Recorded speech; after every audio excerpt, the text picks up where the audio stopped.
Have you ever wished there was someplace a little more private you could be sharing your podcast content? You're going to want to listen to this. Welcome to Uncommonly More with Stacey Harris. I am Stacey. I'm the host of this show and the CEO of podcast production agency Uncommonly More. My team and I work with podcasters just like you to shift shows from frustrating time sucks to productive members of sales teams with professional, strategic podcast production. You know what? I think that's enough. Let's get into the show and we'll talk more there. I'm doing something I don't do very often today, and that's have a guest. Even more strange, a guest who is not a client of Uncommonly More. In fact, I am bringing you someone who provides one of the tools we use here at Uncommonly More. Lindsay Padilla, one of the co-founders of Hello Audio, is joining me in just a second to talk about Hello Audio and private podcast feeds. And more than anything, we're digging in on some of the ways you can be utilizing them. So we're talking a little bit about some of the features and the cool things they do, speaking to some of the things that might be concerning about a private podcast feed.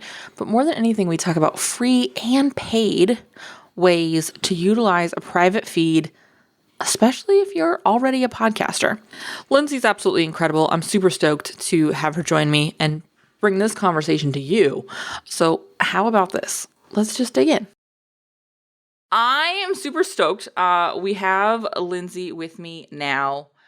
And I'm going to be honest, guys, this is mostly going to be us being like, hey, these are the really cool things that are possible. But before we get into that and I get overwhelmingly excited, as I know I will, let's start with saying, hi, Lindsay. Hi. I always feel like I'm waiting for the listener to be like, hi, Lindsay. Yeah. Like I'm secretly running a preschool class in this podcast. So hello, can you first introduce yourself? I know we know a lot of the same people, so I know many of the people who listen to the show already know who you are. But introduce yourself, and please also introduce Hello Audio. Of course. So I'm Lindsay Padilla, the CEO and co-founder of Hello Audio. In my previous life, I was a college professor, and I accidentally started a business, as many of us who end up in this digital marketing space do. And I realized that there was a lot of people creating courses online, and they weren't very good because they weren't teachers. So I was consulting and helping people create course content for the first 3 or 4 years in this business world, left teaching to do that. And in that journey, the reason people hired me commonly was, hey, how do I get my students to finish this course? And that's cool. And that's a great question. I'm glad a lot of people ask that question. It's important. That's an important question. And, I gave them as much as I could with like lesson planning and ideas for engagement and stuff like that from online teaching. But I kept coming back to, if no one logs in, it doesn't matter how good the course is. And I was like, that just bothered me. And it was way higher than like, as a college professor, there's a student who stops coming to class and they get an F. And we can't make everyone show up. But that number is a lot higher in this space. And so I'm like, there has to be some way to help these folks. And for me, the idea came to me buying someone else's product. It wasn't because I had this amazing idea as a teacher. But it was because I was in someone else's course and it was set up in a WordPress site, which is kind of rare nowadays. And this is like 2018. It was a WordPress site and she had YouTube videos and she has this amazing voice and her content's great, but no slides, nothing. It was about money mindset. So, like one of those mindset courses, right? Mm-hmm. And I remember just being like, why can't I just listen to this? Like, why do I have to look at you sitting on your floor? Like, I don't need to. And that was really like, why can't we just listen to some of this stuff? And that was the first kind of thought. And I went to my husband, who's kind of just been a podcasting nerd for the last 10 or 15 years, like into RSS feeds and how they work and blah, blah, blah. And I was like, why can't we just put it in a podcast app? That seems like the best way. This MP3 thing that people are giving is not a way to listen to content. And so lo and behold, we're like, why is no one doing this? Like, why is this so difficult? There's people husbands are coding stuff for membership sites. And I was like, oh, there is a need. And it was in the very early days of private podcasting in about 2018, 2019, as we were thinking this through. And then we were like, I think we could build it. I think there's a space for us to do it. I think this target market is very different than a podcaster market. And so we knew we had to build it. And that's the beginning.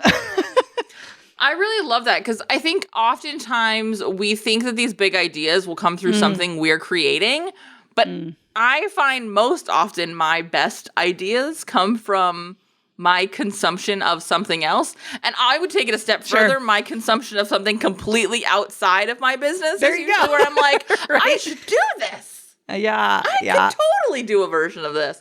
No, I love that. I like that I also like when we're answering our own need. Yeah, and that's big. So like I think part of me going into the Hello Audio journey, like I did not want to be a tech founder. I've never developed or coded in my life, and I don't have a coding husband. This is really important to say. There's some other women who've gotten into the space that do. So it was really new territory for me. But I kept being like, if I don't build it, I won't get this problem solved. And I'm like, I think I could probably figure this out. And so I like telling that story because I actually think when I first got into the tech space and got into software, I underestimated how much I learned running my own business as a creator, like consultant, like digital marketer. And I was like, oh my God, I have no idea what I'm doing. The reality is I actually did. And in the tech space, what they don't know how to do is sell their stuff. They know how to build things, but they don't know how to build things people want. And so for me, I did it in the bootstrappy marketer way is I said, hey, who wants to buy a lifetime license so I can develop this thing? And I sold $30,000 worth of it. And that's not common in this space. Instead, they go to VCs and try to raise millions and bajillions of dollars, and then they build a thing that no one wanted in the first place. And they've given up complete control to someone else. Oh, that too. So from my perspective, I just want like anyone who's listening to this, if you have an idea and there's a problem you can solve in your business, or you're right now using it and spreadsheets are trying to help and they're connecting all these zaps, there might be space for a product that solves that very specific problem. And the margins are great on a SaaS. A lot better than like consulting and like hourly work. So yeah. So I like sharing that story because I had no idea what I was doing at the beginning and still figured it out. So as we do. I love that. And I think none of us know what we're doing at the beginning. I'll be honest. I'm somewhere in the middle 10 years in, and I still only kind of know what I'm doing most days. Yeah. And even that's not an everyday thing. We're like, let's just keep on keeping on. No, I love that. Thank you for sharing that. I found Hello Audio last year. I, honest to God, don't remember how. I think you and I are friends on Facebook, and I think I saw you post something, and I was like, oh. I listened to you. I used to listen to your podcast like when I first started too, like on social media. Yeah. Mm-hmm. Yeah, we've been near each other for a long time, and I was like, first of all, I was mad that I wasn't there for the lifetime beginning because I was like, oh, I would have done this sooner. But literally, I saw Hello Audio, and I was like, oh, and I just had this whole thing. And about 8 days later, I had a private podcast. Boom. Love it. And it has been an exceptional way for me to grow my list. And it solved a problem I had been trying to solve for 2 years, which was, the hell am I going to do as an opt-in when I'm not trying to teach anybody anything? There's not a value for my clients. There's not a value in learning more about how to podcast. They want to know precisely none of it. They want to know I know how to do it. And so I didn't want to give, I'm not selling a course. I'm not selling all the ways that sort of like on paper, it would make sense for me to have a private podcast. And I went, what if there was a place where I talked about the things where I wanted to be a little less public than my main podcast, which gets thousands of downloads. Yeah. What does it mean? Think of it like a burner account on Instagram, right? I wanted a Finsta podcast. Like, where can I have real conversations? And so we started the private podcast. We're like, here, these are the 3 things I'm paying attention to right now. I care about right now. That if I talked about this all the time on the regular podcast, you would think I was too nerdy and would immediately be like, I don't care. And so we launched the private podcast, and it's been an absolute game changer. My favorite thing, though, is just about every week, somebody reaches out to me and wants to know how they can use private feeds in their business. Because a private podcast as an opt-in doesn't make a ton of sense for everybody. I am a podcast producer who in most cases will tell you, don't start 2 podcasts. It's a bad idea. It's irrelevant that we are launching a 3rd this year. We don't need to talk about that. But there are lots of ways that you can do this, and we have worked with clients and doing it in a couple of ways, but I wanted to bring you on mostly because I wanted to tell people what was possible, because this space is still in its infancy. Yep. So let's talk about some of the things that become possible when you start creating private content that's going out to a limited audience. First and foremost, the way I use it as an opt-in, is that something I'm sure you guys see a ton of that.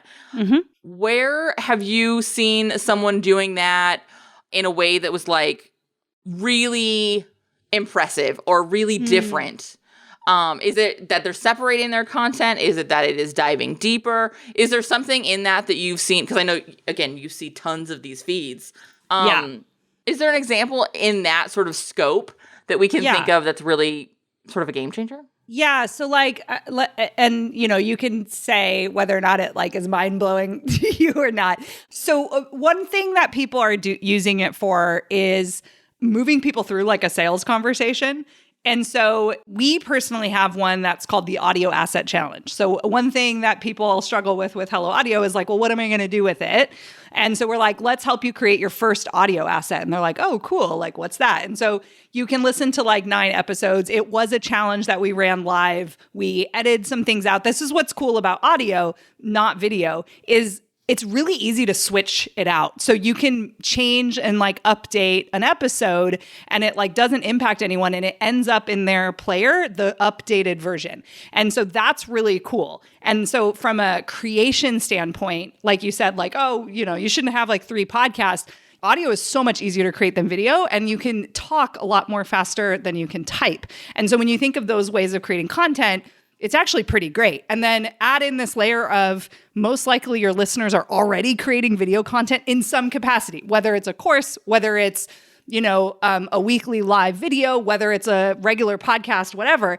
And so you can repurpose that content in different ways in a private podcast setting. What I do like to kind of say too in this conversation is just kind of describe what a private podcast is really quickly, just because some people are don't really understand what it is. When you say they opt into it, and why you as maybe a public podcaster would want a private one is you basically get someone to raise their hand and say, you know what, I'm a podcasting nerd like you. Now you know because you have their email address. And with a public podcast, I'm sure you love every download and you jump for joy when you get a new download, but you don't know who that person is on the other side. And with private podcasting, it's tied to an email address. And so we protect that content and from the creator perspective, and we can do really cool things with delivery that can't be done in a public podcast. So we can do things like drip it. We can do things like give the episodes to people if it's we call it our membership feed. A person signs up in December, they don't get anything prior, but they get everything moving forward. And that's stuff we can do, and we control individual level access. And then we also can tag and segment, so we've almost really created the first listener relationship management system, kind of like a MailChimp for audio. We are keeping track of individual listeners, and you can do really cool things and segment to them, and you can send them audios that are relative to them depending on where they are in your customer journey. So you can get really ninja. And to your point, because people are probably whoa, that's really crazy. Well, to your point, this is really in its infancy. So people are experimenting. The people we attract are people who enjoy marketing. They see it as an experiment. They like doing fun things. They like serving their people. And private podcasts, most people are just oh my gosh, I'm so glad I don't have to watch another video or log into a site. And when you are creating a free piece of content, like a lead magnet, we're sick of the books and we're sick of the webinar series and we're sick of all the things that people have been doing. So when it's something I can listen to this on the go, you're basically opening up more hours of the day for your ideal customer to consume your content. And by more hours of the day, not the one sitting at the computer, the ones driving, the one walking the dog, the one doing the dishes, where you're occupied and doing something else. And you as a podcaster know that that's what podcasting is. It's so great. Yeah, and I want to just add, and thank you for doing that. That's exactly what I wanted to say. Because, they've all heard me say it. Yeah, I needed someone besides mom to come tell them the thing they needed to know. Exactly. But the thing I want to add to there is this is especially true for somebody who's driving traffic to a lead magnet with a podcast. Your ideal client, the people who want to buy from you, and maybe we add that nuance to this too, the podcasters who we work with, the kind of podcaster I am, are not sort of and I'm using air quotes because I don't love it's not that it's better or worse, but they're not looking to create content just from a consumer ad per sales perspective. They're using this to drive people through a nurture process to sell them something. To a good back end. Yeah. Yeah. And so when I'm looking at my download numbers, they're great, but they're and yes, to me, each of them are people, but they're not people who I can go and introduce myself to right now. They're not somebody who I can go sort of virtually shake hands or make a Zoom coffee date with. Unless they reach out to you, right? Like they have to write a review or whatever. Absolutely. But what happens is when I can go and send them to another piece of content that I know they'll like because they liked this one. I don't have to go, I know you really like listening to me this way because you've been doing it for, in some cases, 8 years. Also, I want you to now go read this ebook or watch this or watch these 9 10 videos, which no one is watching. Yep. Let's all just be honest with ourselves and quit downloading them. Like, that's really what I'm committing to in 2022. I'm just going to not, because I'm also not consuming them, right? Yeah. And so what I love is I get to create more of what they're already consuming. What I already know they like, I can just take it a step deeper. And so I think if you're listening to this conversation and you're a podcaster, and if you're not, I'm questioning why you're still listening to this podcast, but we'll step aside from that for now. But look at ways you can extend the relationship you already have with them. You know the value of that being on a dog walk or being in the drop-off lane or being on the treadmill, or I love the feedback I get sometimes. Somebody learned to podcast and hung out with me in this show while they trained for a marathon. That's cool. Yep. How cool is that, right? Mm-hmm. And now with a private feed, you can really take that a step further. You can really further extend that relationship because now you do have a name. Now you do have somebody who has said, no, I really, really want to be here. That's so powerful. And it extends instead of changes the relationship you have with your listener. And a lot of the data, as you know this because you talk to podcasters, like people who listen to podcasts are very loyal. They listen to most or all of the episode, right? No other platforms can say that. Like YouTubers are happy if they get 2 minutes of a video. They're like, I made it. And it's like, what? It's 2 minutes of a 10-minute video, right? So I've actually heard of someone who listens to podcasts regularly call that the sacred time. So if you're making it into their sacred time, the time that they're literally training for a marathon or taking care of their kids, like you've entered this other level where, and this is where they're linking it with the rise of people listening to podcasts like mainstream is like, I'm wearing AirPods, you are too. The idea that we have AirPods has actually made podcast listening more prevalent. And it's like, tune out the kids, put on the AirPods, right? And like, I'm choosing to be with you. The noise canceling, exactly. Like, tune out the rest of the world. You don't get that with YouTubing and like scrolling on Facebook and scrolling on Instagram and, scrolling on TikTok. And as much as TikTok is awesome, it's just different, most people are consuming Instagram stories and TikTok with no audio. That's why you gotta have captions. They're not even listening to them. I'll be honest, I frequently watch TikTok while it's running, and I'm actually watching something else. Same. Yep. ADHD may play a part in that, but that's neither here nor there. But no, I think you're exactly, I love that idea of this being that, we talk about this a lot in podcasting. If you've ever heard anyone talk about podcasting, you've talked about the intimacy of being in someone's ears, being in someone's car. And I love that a private podcast where they took an extra step to get access to it gives not only you access to them at another level, but also like as far as like data and things like that, but also they feel more a part of it. Yep. The feedback I get from listeners who listen to the podcast newsroom, which is the private podcast feed, insert plug here about signing up. But if the thing about the listener feedback I get is those emails are 2 and 3 paragraphs long. Oh, wow. Yeah. The emails I get in response to one of these episodes dropping is a DM. Except for this one. This one clearly there was entire dissertations. But they're Instagram DMs, and I love them just the same. But they are invested in the content in another way. Totally. Once they sort of come behind the wall, whether it's an actual paywall or not. Like I said, the podcast newsroom is completely free. Give me an email address. Yeah, just opt in. Yeah, and so I guess to your original question about like unique ways people are doing it, we have somebody who sells services, and she does like a pop-up podcast every month, and she's able to sell out and fill her monthly calendar. And so again, I think there's a little bit of, oh, cool, this is really unique.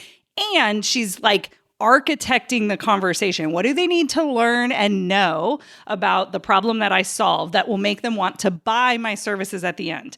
And so that architecture of the sales conversation is how people are using it.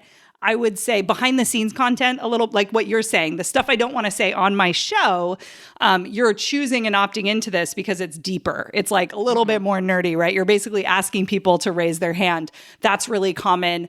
I love where you talk about nurture. I want to talk about that just a second because, one of the things I like about it, we've set this up for a couple of our clients where essentially when you opt into their opt-in, which isn't actually a private podcast, they also gift you a private podcast. Oh, there you go. So that if it's I a great can't bonus. get you to click the email to go back to the videos in 3 days, I did show up in your podcast feed. And so I can use the podcast feed as a way to, even if I'm still trying to send you back to videos. Yeah.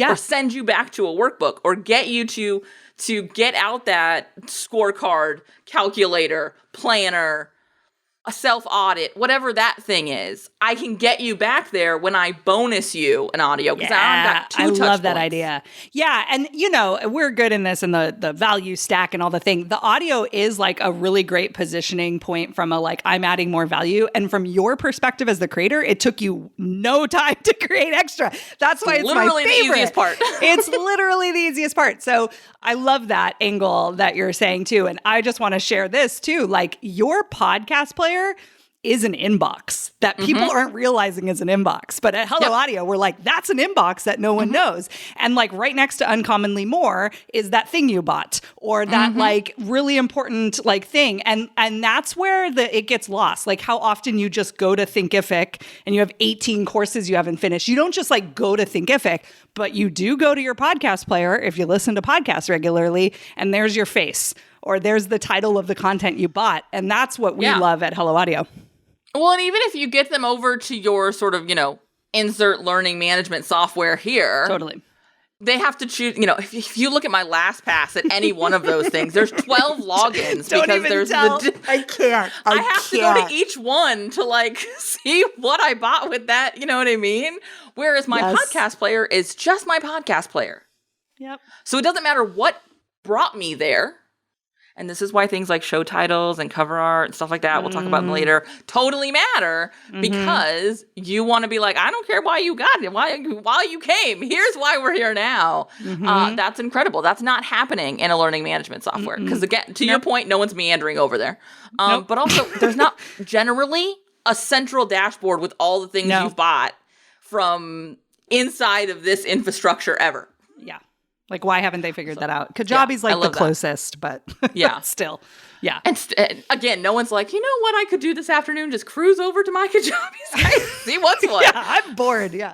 Let me go find more work to do. No one's doing that. I want to shift gears away from the free stuff because I want to wrap us up with the paid stuff because this is actually where we've shifting to sort of service provider role. This is where we've implemented this for clients the most and seen a real impact for them in not just like a value add, but really accessibility for their clients so that they can, actually see and get the results that they wanted in the first place. Really keep them looped in. And, oh, by the way, engaged current clients buy more stuff and refer more people. But, it all works. Why? Yeah. So I want to shift into this paid thing because where we've seen it happen is really like membership and course stuff. So can you talk a little bit about that dynamic, that side of things? Yeah, so it's clear that it's also why I built the product. Like originally the thing was called podcastyourcourse.com. That's what it was. I think it redirects to Hello Audio. It was called Podcast Your Course. Check. Yeah, and that was how I sold those lifetime licenses. I'm like, wouldn't it be awesome if you could turn your course your favorite teacher's courses into a podcast? And so from a learning perspective, that was like its original thing. And a common question I get with that is like, well, what if my course is super visual? Like I'm a graphic designer, or I teach Facebook ads. And as a teacher, I can say like, there's actually still value. It's all about how you position the feed. And it's about repetition. So if it is a very visual course, you still want them to go to the video. But you brought up it's engagement. And from an adult learning theory perspective, because this is the professor talking here, when someone feels like they've gained some information, they will not be able to launch an ad just listening to audio, off of Facebook. But they can go in and now watch the video and they actually don't feel as scared because they're like, oh, I know where she's going to talk about. Now I can see it. And if you've ever watched like how to run a Facebook ad video, it's literally like you want to poke your eyes out. And you're probably sitting there watching, looking over the shoulder of somebody. And you're like, why is their screen different than mine? Like, what did they just click in? You're stopping and playing. And it's like, if you think about the emotion that the student is feeling, it's overwhelm. And so by saying, hey, just binge this and guess what? Don't do anything. That's like the best thing ever, right? Like, yeah, I'm just going to listen. And so then you get the journey and you're like, oh, now I know why I need to sit down and watch these videos, right? So you're actually empowering the learner. So it happens from, even if it's really heavily visual. And like I said, that first course that I was like, this should be a podcast was not heavily visual. So it was really clear. But so from a course perspective, it's another way to basically handle the objection of I don't have enough time, because we've all bought courses. We aren't making the time to log into Kajabi. We're not just sitting around going like, what do I want to learn next? It's just not how we are able to navigate this space. There's a lot of good content out there to learn. And so you can basically say, oh yeah, like because of that, I provide a podcast feed and you can just binge it. And now you've like basically resolved that objection, which is really huge. And that happens also with membership sites too.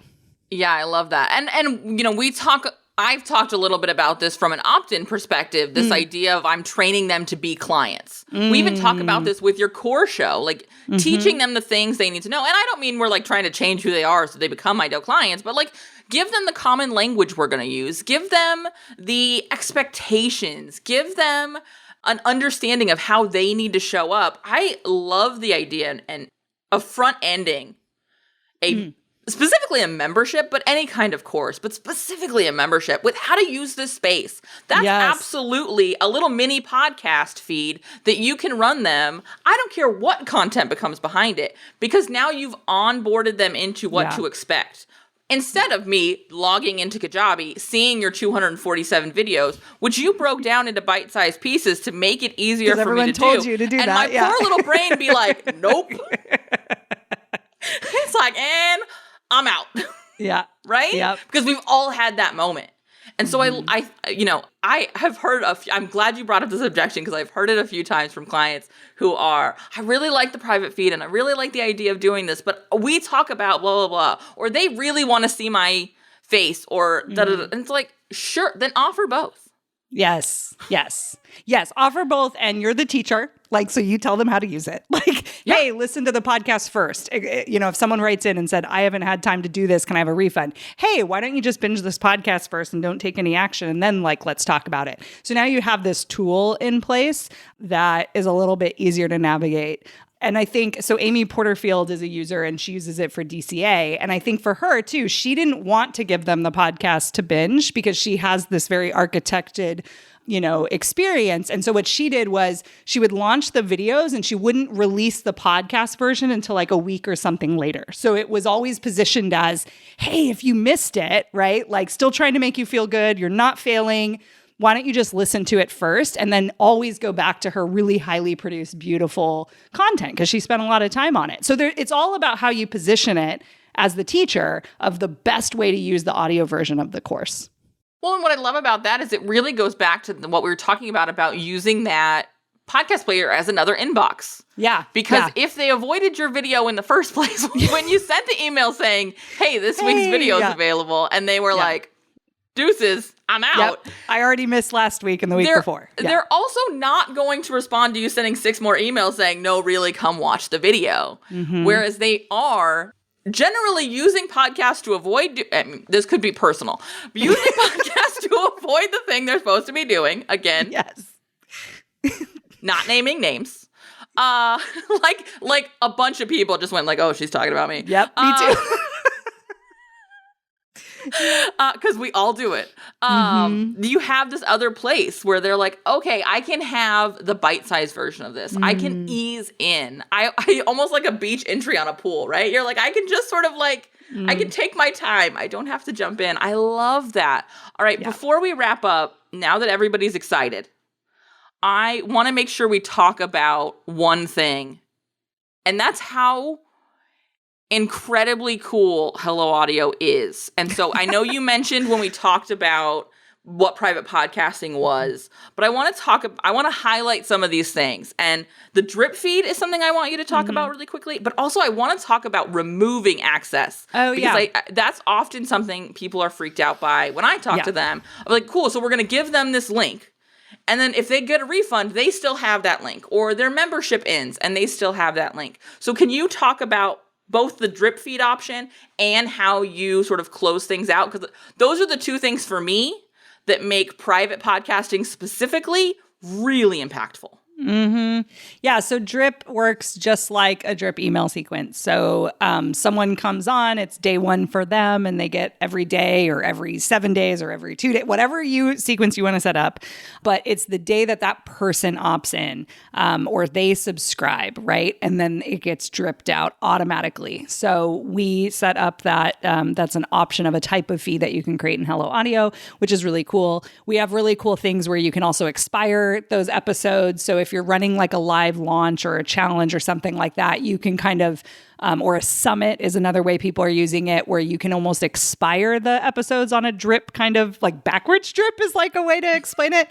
So literally, because we're marketers and like digital content creators, that's who built it. We're just like, what are all the ways that people like release content? And that's what we built. And so we mirrored, what the learning management systems do. We mirrored what any sort of like ClickFunnels stuff and like deadline funnel and like the typical like launch mechanisms that we all use. So that's cool. And that's how it works. Yeah. One thing I want to point out there is, again, pointing out that overwhelm. Giving someone a private feed with 200 podcast episodes in it is not going to help them fight off their overwhelm. And that's what I love most about the drip feed is I can, going back to that idea of using this in a highly visual course to onboard them into what's to come. Or maybe it's a highly technical course that you're putting them through. We've been doing, in COVID times, we did a lot, like in initial quarantine, we did a lot of family classes, like cooking classes and things like that. If I had gone in and found like 47 videos, no, I didn't. We need to start here. Just give me this one first. And we think about that a lot in video, but we don't think about it enough in audio. So I love that way of not, we've done 550 episodes of this show. When somebody opens up this feed, they're like, well, okay, this week's is good. We'll just start there. But with a private feed, you really can ease them in and very intentionally walk them through it. And that's what I love about the drip and even the ability to expire it. Yeah, totally. I actually don't want them to walk this far anymore. Or like you're forcing them to listen, right? Because it'll go away. So you're giving them a time bomb. I love that. So let's talk about that, expiring and not having access. So expiring is a little different than removing access. So let's talk about the way that it works. So when you create a private feed with Hello Audio, the email address is tied to a URL specifically that is allowed a subscription, one click, that kind of thing. And you as the creator, you as the user or the of Hello Audio, you can actually decide, hey, I do want to give them 2 subscriptions so they can, subscribe using a different app or player, iPod versus something else. So, are iPods even a thing? I don't even know. Anyways, iPad is what I meant to say. I think they still exist. I don't know. So that's like on an initial thing. So then you could be like, hey, did you listen to this episode that Stacey released, whatever. And you go to share it and you think you're sharing it, but the person actually can't subscribe. And so that's kind of how we manage it on our end. And it's not searchable in Google and it's not searchable in any sort of the, podcatcher apps that we're familiar with, Spotify, that thing. Okay. Then you get to someone bought something and maybe it was a course or a membership site and they stopped paying or their payment failed or whatnot. Or you just actually end the content, which is something people are doing a little more now than they used to. And the way that works, it's a little nuanced here. So where Hello Audio hosts the content, because we don't have a player, we send it out to all these other players. And it's Apple, it's Overcast, it's, I don't know, other ones, Pocket Cast. There's a lot of them, right? And we actually keep track of kind of some of the most popular. So that end user gets to decide how their app works for them and how much space they want to take up on their phone and all the things. So what could be a setting that your user could set is that they download the episode to their phone. Most people don't do that anymore because I don't know about you, like I like my space. I like really random screenshots just floating on my phone forever and ever. But I don't see a value in downloading a podcast episode unless maybe I want to listen offline. So for me, my settings are not set to auto download. It's set to stream. Most people are set to stream. So that's a positive because the second that feed dies, we basically tell all those apps like, hey, this person's not allowed to stream it anymore. They don't have the code anymore. And it kills it. And so it will die for them. Anything that they have not downloaded will die. But I do have to say that if someone chooses to download every episode, you can't undownload from their phone. So it's important that that is said out loud. The way I look at this as somebody who's worked in the course space a long time, that comes up all the time. Like, how do you get people to not download your videos? And my shit ended up on these sites in Asia, right, where you can like download and they sell it for $99. It's like you can totally create this very walled garden, but it ends up being a very shitty experience for the people who are paying lots of money. And so you have to weigh that. And so it's like, oh, do you want to, the likelihood that someone is going to save that audio, do you want to just not offer audio for your people? That's a choice that you can make. Or you can recognize that you're actually providing a great good for most people that like your content. So I do like to share that because it is important. I'm really glad you said that because most often I go, anybody who works hard enough can steal anything. Anything on the internet, anything password protected on Wistia or YouTube. I'm telling you. There's really only so far we can dig this hole before it's like not worth thinking about that much.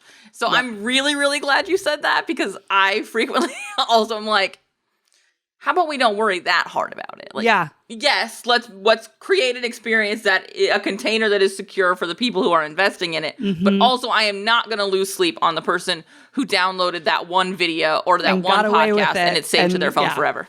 Yeah.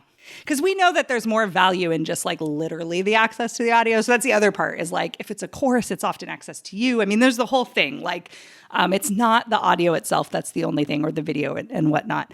So that's my little primer on that. But what's cool is we can actually like through Zapier, through some webhooks, if you want to get super fancy, depending on the platforms that you're using, like like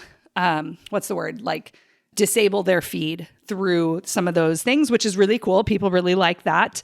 And so you don't even have to do that. But we also give you the manual button. So you can go in and just like check that button. Like, nope, I don't want that person to have that feed anymore.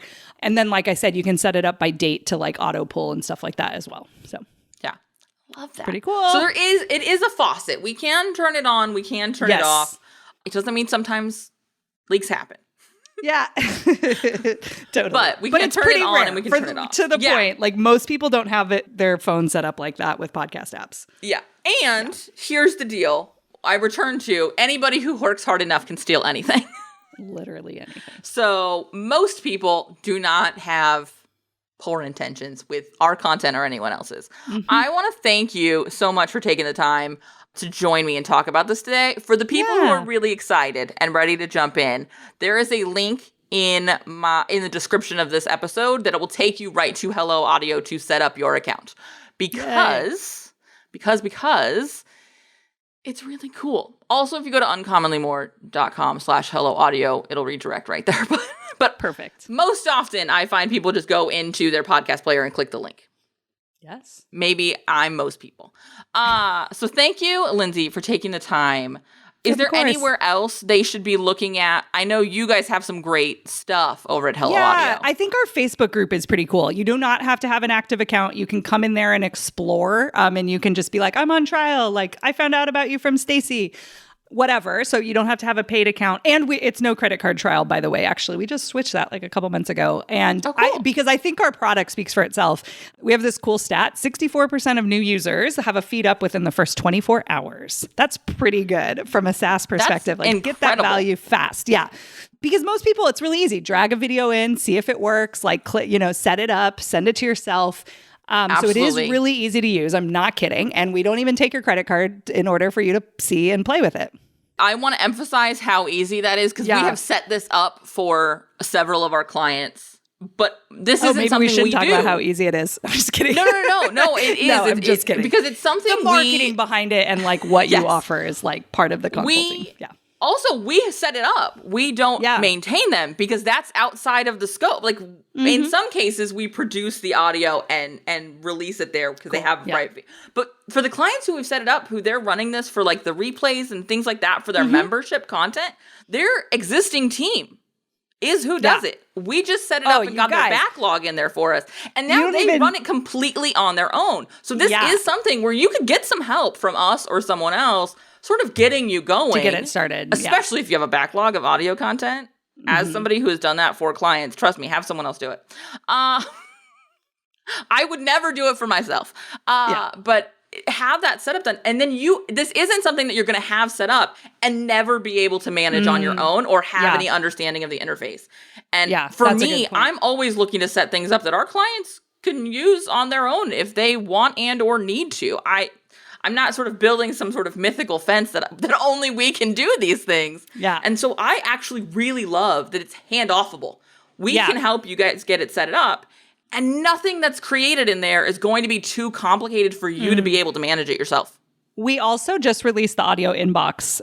We like secretly released it right over like break because we've been holding off.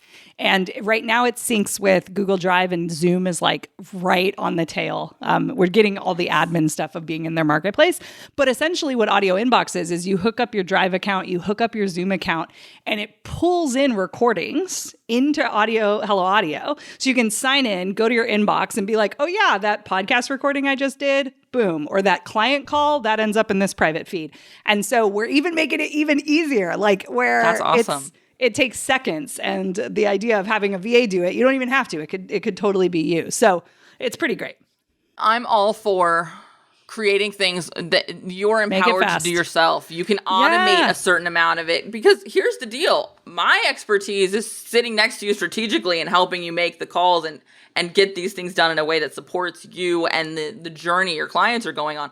That means the best use of my team's time and my team is not dragging and dropping. No, or downloading and all the things. So I'm very excited to hear about that. That's awesome. I'll have to dig into that later. We're excited about it. So the Facebook group is helloaudio.community. The community is the kind of stand-in for .com. What is that called? The end of a URL. I don't know.